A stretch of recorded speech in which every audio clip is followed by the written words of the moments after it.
Welcome to today's podcast. My guest today is a very special guest from Canada. I am so glad to having you. Welcome, Ian Speirs. Thank you, Jürgen. It's an honor to be here. Looking forward to spending some time with you. We have some great visions together, I think, that we share, and it looks like we got connected. And that's because of the One Better World activity. You are the founder and the chief visionary officer, as you call yourself. I think that is the boss, or? Well, I think the title was given to me, Chief Visionary Officer, based on how I am, but I think it suits me fine. Experiencing you in all that onboarding sessions and sessions with our inspiring guests, you are very visionary and great connector. Thank you. Yeah, it's an honor to be able to meet people from around the world that are doing incredible things, as you know, Jürgen. And I mean, how wonderful that we can be all under one global village umbrella with One Better World Collective working together for the same purpose of helping humanity and the planet together. So it's a real honor to be a part of this. If you're looking back on your start of a career, was it already there with visionary activities, or how have you started? Very good question. And I've been reflecting on this a lot lately to wonder why I'm doing this crazy stuff today.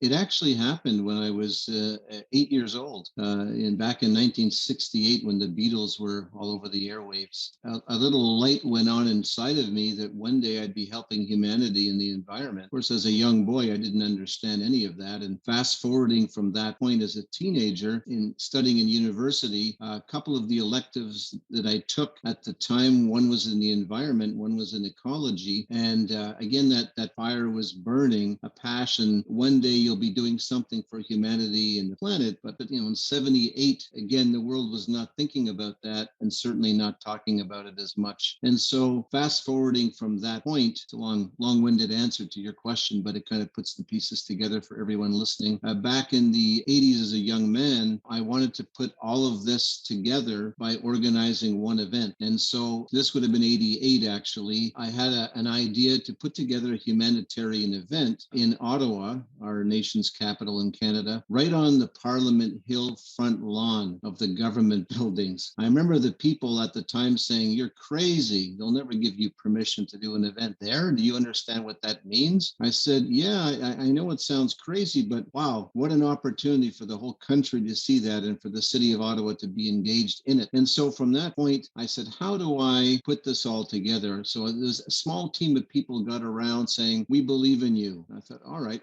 They had the experience. I had no experience in events management. I had never done anything at all in that area. I first of all sent a letter. A physical letter was mailed to the government of Canada, to the PMO's office, Prime Minister's office, and I just waited. Probably a little over a week, I got a reply, a written letter from the PMO's office saying, "You have been granted permission to use Parliament Hill for your event." Wow. Which is really impressive because it's a very lovely place and view on the Parliament. Yes, I had been there and I can remember it. Wow.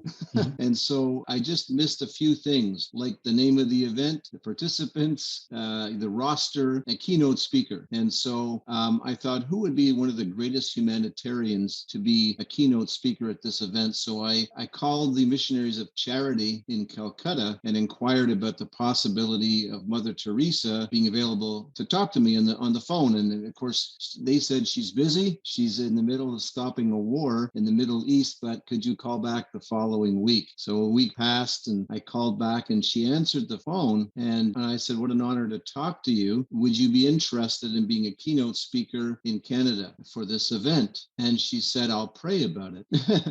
So give me a call back in a week and I'll give you an answer. Called back a week later, she answered, and this is what she said: "Ian, the second I began to pray, God said, go to Canada, be a part of this event and support Ian." Wonderful. So I was just, as a young guy, completely flabbergasted and excited about that, and probably did a few cartwheels at the time of joy. And then, it was putting that whole event together. I had about 6 months time to organize that. Diplomats from the Canadian Canadian government came in to work beside me and do a lot of the hard work that was involved in setting up important meetings with the Governor General of Canada, with diplomats, famous painters that wanted to paint, Mother Teresa, and just this whole world unraveled before me. And I was just kind of like a fly on the wall, walking around, watching this transpire around me. Like the mind of the universe was just orchestrating all of this. I was there, but I as a leader, as a visionary, but really it was a team of people who were experts that were doing all the work. So I enjoyed it. It was an exciting ride for me. That led Jürgen to many other humanitarian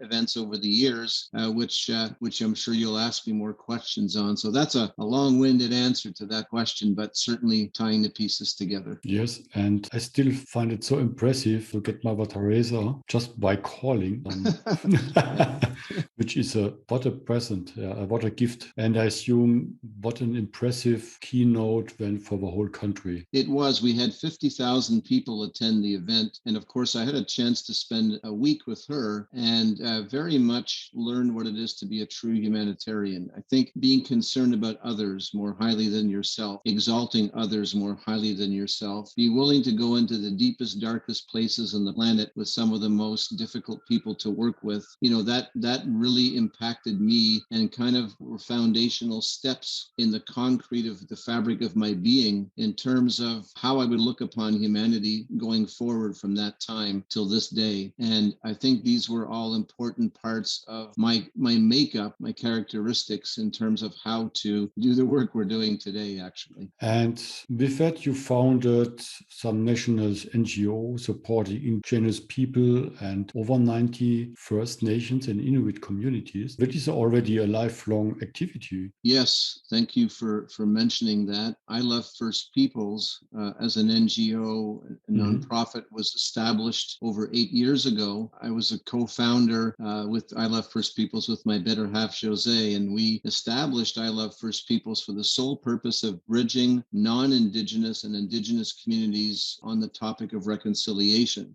In Canada, there was a dark period that started in the 1920s to actually right up to 1995, where residential schools were implemented to, I guess in many ways, take the native or the Inuit out of the Indigenous population and to isolate them away from the rest of the country. And so we've had the honor of working amongst I guess it's probably over 100, maybe even more than 120 communities, but 90 of them are fly-in communities, remote communities that we've been to in the last 3 years. We've been able to establish friendship, and it's helped us to understand the trauma that they've been through and to understand what we can do, to help. Not to tell them what to do, but rather to listen, to appreciate their culture and knowledge, and see how we can then reintroduce much of that to our country and to the rest of the world. So this was very instrumental in the establishment of One Better World Collective, actually. And somehow, yes, I got invited beginning of this year to join One Better World, which I still appreciate and still ask myself why, when you already organized an event with His Holiness, the Dalai Lama. Yes. Yeah, that was quite an incredible event, of course,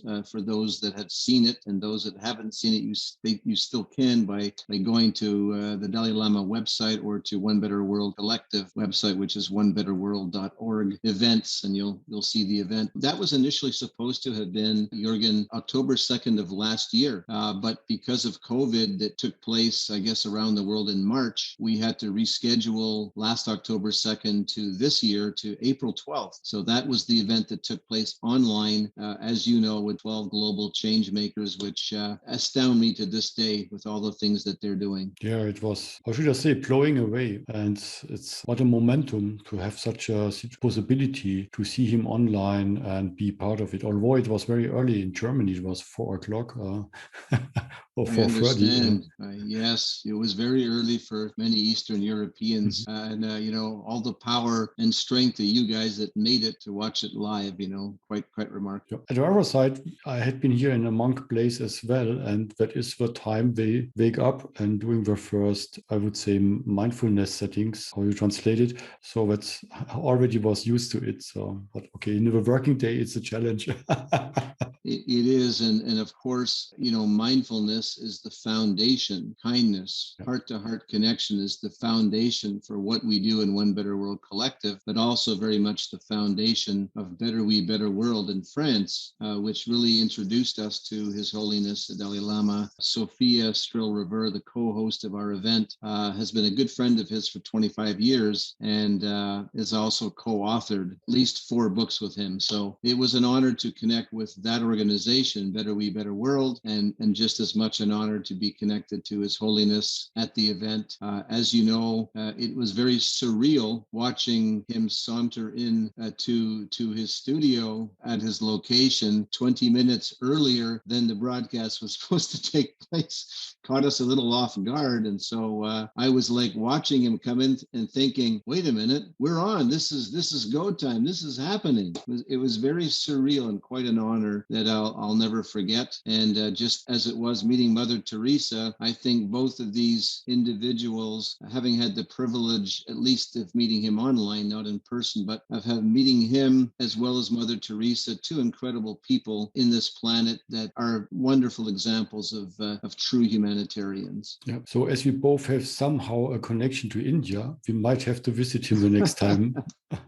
Well, you're right. And post-COVID, with the mind and will of the universe, I think both India and Africa are two places that I'm very excited about visiting one day because of the incredible history and the connections of the people we're working with, but also just the amazing history of mindfulness and wonderful humanitarians have come out of both of these places. Yes, I agree. It's every time impressive. If you're looking on the next activities you're planning, and I see you every time, I don't know how you do it. I don't know how many hours your day has, because it looks like you have 10 clones around doing all what you are doing. What is coming? What are you looking for? If we have the ability to clone ethically sound way of doing it, I would welcome 12 of me, but that's another topic. But all seriousness, there are that many subjects and topics that we're covering and events and projects that we're looking at implementing, for-profit companies that we're working under the radar with. My goodness. So I think the next event was initially scheduled for this October 2nd, but according to our chief of strategy,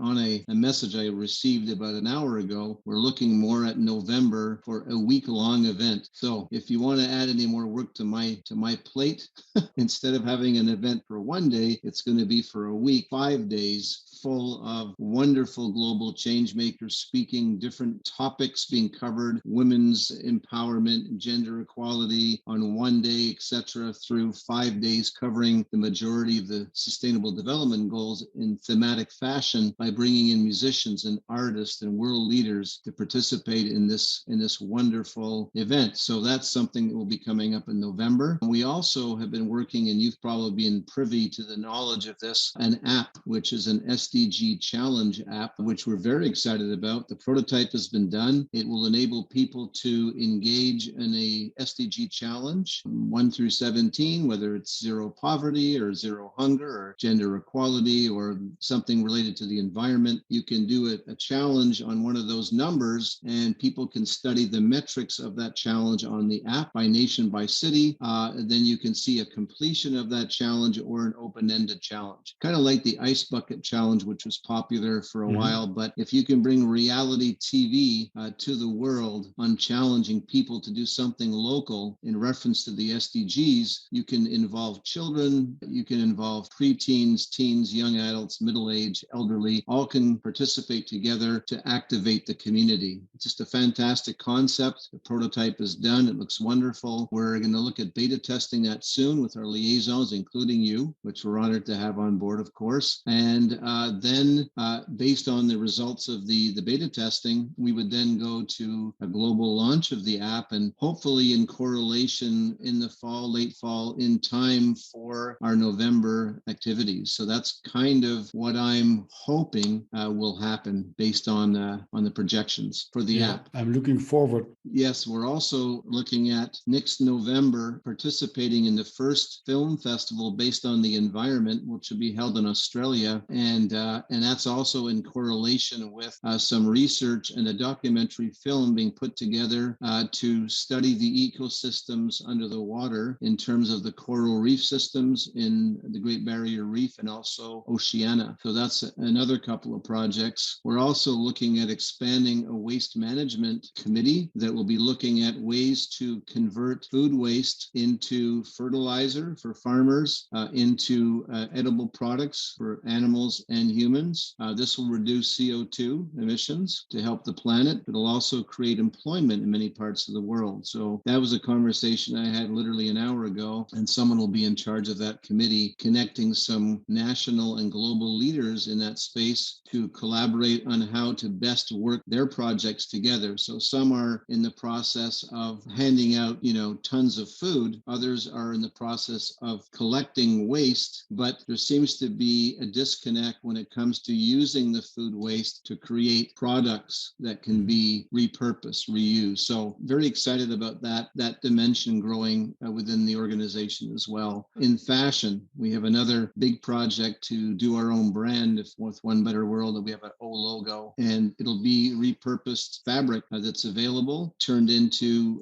hoodies, shirts, hats, caps, running shoes, whatever we can create out of the unused fabric. This also is very important in reducing the water that's used in much of the manufacturing for fabric. You're saving trillions of liters of water by doing this. One of our liaisons in New York City, Stephanie Benedetto, who is actually one of the participants on the interview with His Holiness the Dalai Lama, is known as the Queen of Ra, and she is a leader, a global leader in that area and space. And so we're honored to work with her, and she'll be much of a lead in this project. So, and Jürgen, I could go on for hours talking about other projects, but I hope those are just a few that will be of interest to those that listen to your podcast. Amazing, and gives us already 5 or 10 following podcasts we have to share when the outcome of all of that activity. Yes. So that's already on my list. So hopefully we can follow up with you and maybe with one of the great artists when in one of the following podcasts, having this in the place in end of the year and next year. I'd love to be able to introduce you to some of the other global change makers. Well, you've met many of them within the One Better World Collective organization, but there are others that are in the music industry that I'm sure those that are watching and listening to this will recognize the names of a Billie Eilish or Ariana Grande. Not so much Tokyo Speirs, my son, but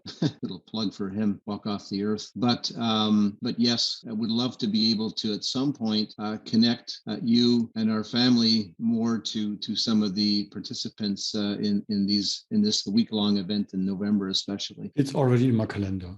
So, Ian, thank you so much giving me your time for this event. And I'm looking forward meeting you the next weeks more often in some of our activities. Please stay healthy. Keep on going for what you're doing because it's so wonderful. Thank you so much, Jürgen. And, your help is needed within the organization as well. We rely upon you to attend as many Zoom calls and inspire as much as you can as well. And thank you for the honor of being a part of this podcast, and love to all those of you that are watching and listening. My heart is with you as well, and may everybody stay safe and well. Thank you so much. Thank you, Ian. Bye.